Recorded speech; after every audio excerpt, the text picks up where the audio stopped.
Sir अभी practice में बहुत बार ऐसा होता है कि अनुपान देने में बहुत ज़्यादा कंफ्यूजन होता है। तो अगर हम लोगों को सिंपली अगर उसको अनुपान देना है गर्म पानी के साथ में या फिर घी के साथ में या फिर मध के साथ में, तो कैसे डिसाइड करेंगे? क्या रहता है अनुपान का अर्थ ये है कि जो औषधि दे रहे हैं हम लोग उसकी गुणवत्ता बढ़ाने के लिए अनुपान का प्रयोग किया जाता है। अनुपान जो है कि हम किस किस दे सकते हैं, जैसे दूध के साथ दे सकते हैं, घी के साथ दे सकते हैं, बाद में मध के साथ दे सकते हैं, स्वरस के साथ दे सकते हैं। अब विभिन्न प्रकार की व्याधियां रहती है, जैसे खांसी रहती है। खांसी रहती है, खांसी में क्या रहता है, दो प्रकार की खांसी रहती है। एक शुष्क कास रहता है और दूसरा जो आर्द्र कास रहता है। तो आर्द्र कास में जो भी हम दवाई देंगे वो उसका अनुपान हमें क्या देना चाहिए। जैसे कि आर्द्र कास जिसको गल जब कंजेशन जिसको हम कहेंगे, कफ ज्यादा बढ़ रहा है, उस कफ को कम करने के लिए त्रिकटु चूर्ण जो है वह अदरक रस के साथ देना चाहिए। लेकिन शुष्क कास है, शुष्क कास है तो शुष्क कास को कम करने के लिए हमें क्या करना चाहिए, सीतोपलादी चूर्ण जो है वो मधु के साथ देना चाहिए।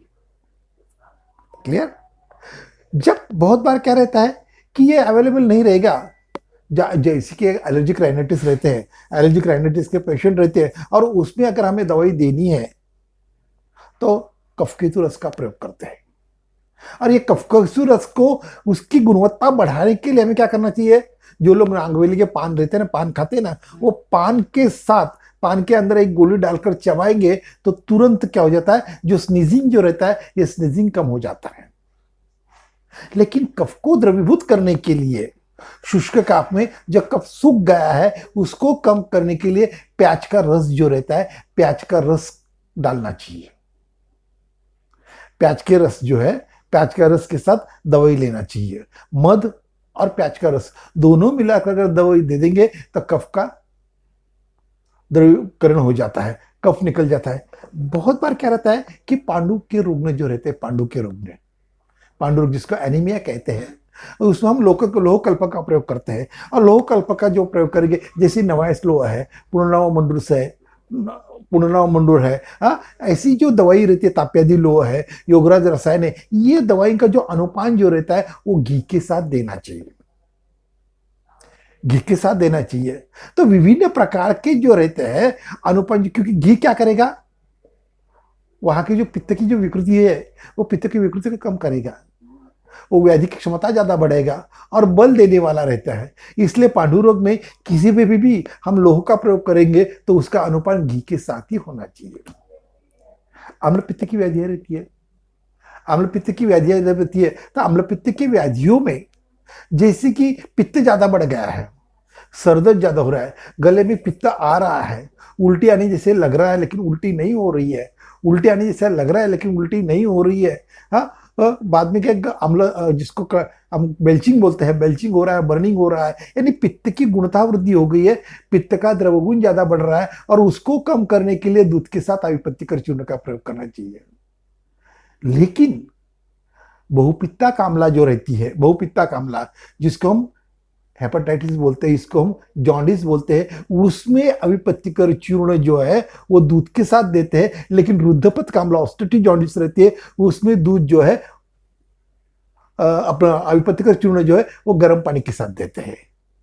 ये क्यों कर रहे हैं, क्योंकि वहां सामता है।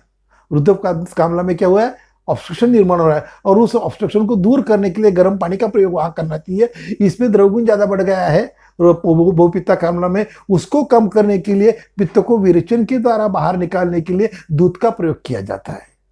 उदर रोग में, उदर रोग में जलोदरारी रस है, इच्छा भेदी रस जो है, ये जो इच्छा भेदारी रस जो है हम जो देते हैं वो ठंडे पानी के साथ देते हैं ताकि मल के वेग ज्यादा आने के लिए। अगर मल के वेग को कम करना है तो गर्म पानी का प्रयोग करते हैं। लेकिन उदर रोग में कोई भी हमें कामलाहार रस जो है, ये कामलाहार रस जो है हमें देना है तो हम तक्र के साथ देते हैं, क्योंकि हमें अग्नि का संदीपन करना है। लेकिन जो पानी जम गया है, जल का संचिति हो गई है, उसको कम करने के लिए जलोदर रस जो है वो दूध के साथ देते हैं। बहुत बार कहते हैं ये वात विभिन्न प्रकार की व्याधियों में हम वात गुगुल का प्रयोग करते हैं।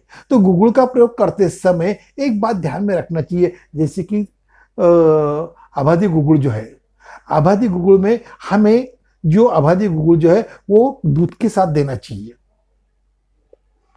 हाँ, लाक्षादी गुगुल जो है गर्म पानी के साथ देना चाहिए या क्वाथ के साथ देना चाहिए। बहुत बार क्या रहता है, गुगुल जो है शूल का शमन करने वाला रहता है, इसलिए गुगुल को अनुपान के दृष्टिकोण से अगर गुगुल जो है रासायनिक क्वाथ के साथ दे दिया जाता है। शोथ अगर रहेगा, संधियों में शोथ रहेगा, वहां अगर गुगुल प्रयोग करना है तो वहां दशमूल क्वाथ के साथ देना चाहिए। दशमूल क्वाथ शोथग्न है, रासायनिक क्वाथ जो है वो शूलग्न है। तो चंद्रप्रभोटी जो रहती है, चंद्रप्रभोटी का जो प्रयोग किया जाता है वो मूत्रोल शोथस के व्याधियों में किया जाता है। मूत्रालपता जहां रहती है उसमें चंद्रप्रभोटी का प्रयोग करते हैं, और ये चंद्रप्रभोटी जो है पुनर्नोष्टक क्वाथ के साथ दी जाती है। तो इस प्रकार की जो है वो आते हैं। अब जैसे कि अपन देखते हैं कि ऑस्टियोआर्थराइटिस का पेशेंट आता है, हम दवाई लिखते हैं, सिहनाद गुगुल लिखते हैं, त्रिफला गुगुल लिखते हैं, लाक्षादी गुगुल लिखते हैं, अपना पुनर्नवादी गुगुल लिखते हैं, अमृता गुगुल जो है, अमृत गुगुल कहा देते हैं। तो बहुत बार कहते हैं कि विषापन नाम की जो व्याधि रहती है जिसमें प्रिकिंग और बर्निंग पेन रहता है, जिसमें प्रिकिंग और बर्निंग पेन रहता है, और उसमें मंजिष्ठादि क्वाथ के साथ देते हैं। यह अनुपान है, क्योंकि वहां रक्त की शुद्धि है, वो रक्त का उष्णता ज्यादा बढ़ गई है, उसको कम करने के लिए, पित्त का शमन करने के लिए वहां जो दिया जाता है वो मंजिष्ठादि क्वाथ के साथ ही है। यानी अनुपान देते समय एक बात ध्यान में रखना चाहिए कि व्याधि कौन सी है, उस व्याधि को शमन करने वाली औषधि कौन सी है, उसकी गुणवत्ता बढ़ाने के लिए हमें देना चाहिए। मार्गर है तो अनुपान अलग रहेगा, धातुक्षय है तो अनुपान अलग रहेगा। जहां जहां ऑस्टियोआर्थराइटिक चेंजेस जब निर्माण होता है उसमें अगर योगराज गुगुल देनी है तो घी के साथ दे सकते हैं, घी के साथ देख सकते हैं, दूध के साथ देख सकते हैं। आभा गुगुल जो है वो दूध के साथ दे सकते हैं। बाद में ये जो रहता है आमवात जो है, आमवात में क्या रहता है, आमवात में बहुत बार क्या रहता है, अनुपान जो है कोष्ण जल के साथ है। कोष्ण जल के साथ क्यों देना चाहिए, क्योंकि आम का पाचन करना है, और आम का पाचन करने के लिए वहां हमें क्या करना चाहिए, तो इसका प्रयोग करना चाहिए, कोष्ण जल का प्रयोग करना चाहिए। सामता को पाचन करने के लिए जो भी हम औषधि दे देंगे वह कोष्ण जल के साथ ही देना चाहिए।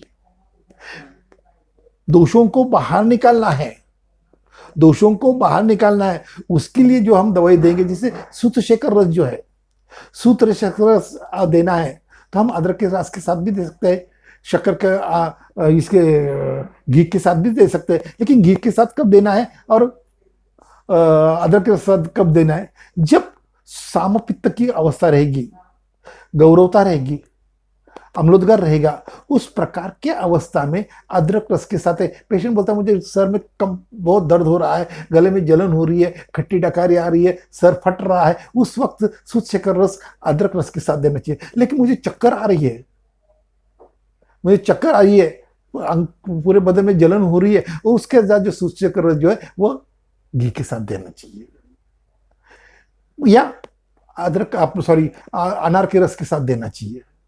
तो इस प्रकार की अवस्था को ध्यान में रखते हुए अनुपान का प्रयोग करना चाहिए। सर अगर जनरल वात में अगर अपने को देना है, अपने को डायग्नोसिस हो गया, जो डिजीज है वात डोमिनेंट है, तो उसमें हम लोग क्या अनुपान देंगे? पित्त डोमिनेंट रहेगा तो उसमें क्या देंगे? कफ डोमिनेंट। वात के लिए कोष्ण जल का प्रयोग करना चाहिए, पित्त के लिए घी का या दूध का प्रयोग करना चाहिए, और कफ के लिए अदरक रस का प्रयोग करना चाहिए।